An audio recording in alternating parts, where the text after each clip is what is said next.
President Biden's pledge to defend democracy around the globe faces an early test after an apparent military coup erased Myanmar's civilian government. The military declaring a state of emergency over suspect voter fraud claims. James Longman reports. After decades of oppressive military rule, Myanmar was a country on the edge of democracy. Tonight, it may have been pulled back into the darkness.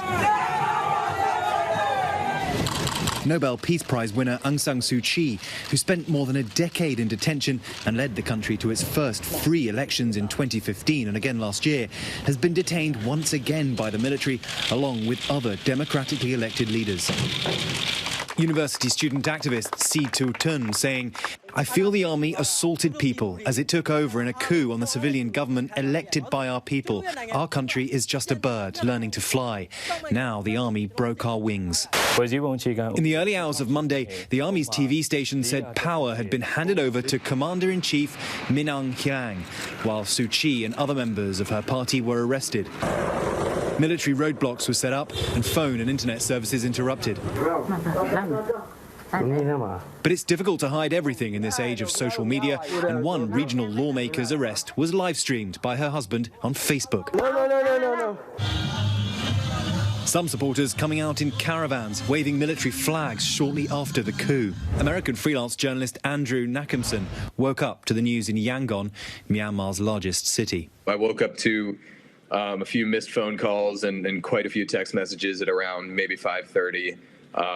Obviously, pretty quickly figured out what was going on. Relatively soon after that, my cell phone data and my internet cut out. My home Wi-Fi cut out. So I left my house trying to walk around to find somewhere where I could get internet. And I was seeing crowds of people at street markets stocking up on food, buying rice and eggs and vegetables. There were lines of people waiting outside banks for them to open, outside grocery stores, pharmacies, waiting for these things to open so that they could stock up on supplies. So there was definitely a lot of fear. In a letter attributed to Suu Kyi and posted on her party's Facebook page, she called on her supporters to protest against the coup, which may well happen given her party's landslide win in the November elections, which the military has repeatedly claimed were fraudulent. Their ally, the USDP, lost heavily against Suu Kyi's National League of Democracy, or NLD, and the coup comes just before the new parliament was due to meet this week.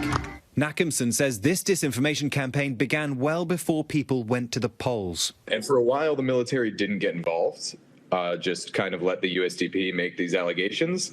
And then suddenly they jumped into the kind of conspiracy disinformation campaign quite aggressively. It became clear the closer that Parliament got to meeting that things were getting increasingly tense. President Biden releasing this statement today. The United States is taking note of those who stand with the people of Burma in this difficult hour. We'll work with our partners throughout the region and the world to support the restoration of democracy and the rule of law, as well as to hold accountable those responsible for overturning Burma's democratic transition.